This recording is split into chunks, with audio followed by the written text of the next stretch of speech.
Okay, this video is made on April 24th, 2012. Quiet day today, I guess, when I reflect back and think about Apple. Actually, I didn't realize Apple's earnings weren't coming out to the close for some reason. I thought they were coming out beforehand, but knowing that, it's pretty obvious why today was so quiet. You know, everyone's anticipating those earnings. So, we've been pretty dead since Friday. It's 3 days of pretty tight trading. So, hopefully tomorrow we get some volatility. I had 2 trades today. I had a long here, which the reason I took this long is that we had some ease of movement in the background. Nothing majorly structural back here. It wasn't like we're oversold in a trend channel and getting a change in trend. It looked like we're in a trend, so I thought, well, it's worth a shot. Looked like absorption, the supports were rising, so I took a shot at it. Ended up losing about a point, and once we broke through the ice here, I saw we violated this trend channel. We have an up thrust in the background, and we had confluence of a supply line drawn from here to here.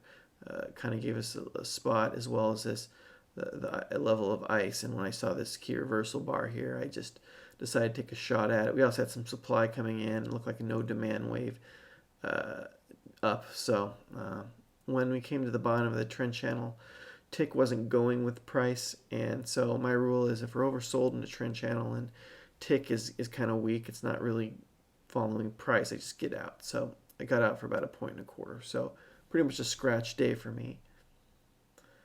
Regarding tomorrow,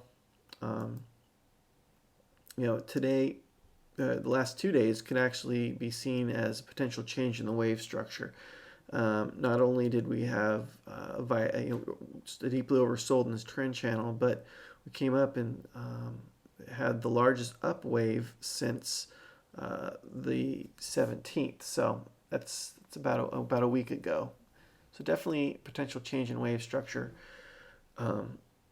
So there's a good chance we can go higher. Now, some David Weiss's letter tonight, or this little email he sends out, he had a good observation. He's kind of saying, well, if we want to get out of this trading range, we need to really show some ease of movement. We need to follow through to the upside. So tomorrow, my game plan is if we can trade up above these highs, or we get a what looks like a corrective pullback and some good reason to get long on the 3,000, I'll take a shot at it. But if we start giving back our gains in the morning, or we reject these highs, then we have a good chance that we'll come down and test the bottom of the trading range again. If I don't think we'll go through it per se, but we'll come down here and give another test. There's enough reason why we might. One thing in particular here, we've got 2 trend channels converging here, as well as an axis line. So we got triple convergence right at this spot. So if we turn down from here, we know why we did. There's a pretty good structural reason for it. But we'll have to wait and see tomorrow what happens. So pretty much, I'd say I'm 55% long, 45% short is what I'd place the odds on this. And we'll just kind of have to wait and see what we do in the morning. And thanks for posting those charts. I really enjoyed looking at them.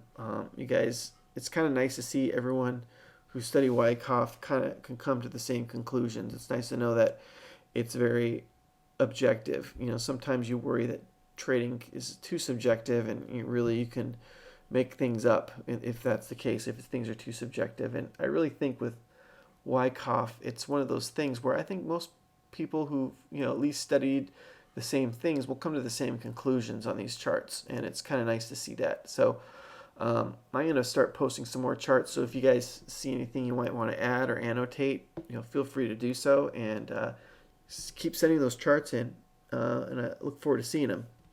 Anyways, good luck trading tomorrow.